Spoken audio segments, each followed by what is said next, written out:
28.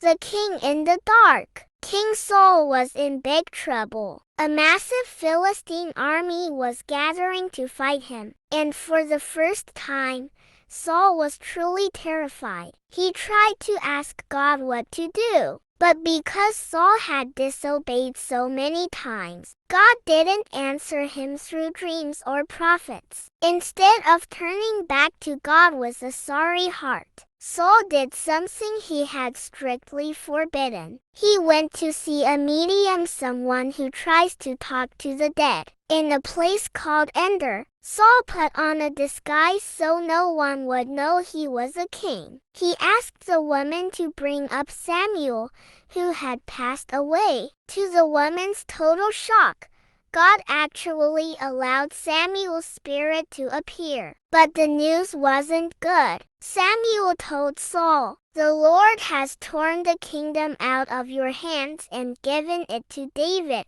Tomorrow, you and your sons will be with me." Saul was so scared and weak that he collapsed on the floor. It's a very sad chapter that shows what happens when we try to find answers in the wrong places instead of trusting God. The next chapter, 1 Samuel 29. The Unwanted Soldier. Meanwhile, David was in a very awkward spot. To stay safe from Saul, he had been living in the land of the Philistines. When the Philistine kings got ready to march against Israel, David and his men actually joined the back of the line. David was about to be forced to fight against his own people, but God had a plan to get David out of that mess. The other Philistine commanders saw David and started shouting, "What are these Hebrews doing here? This is David,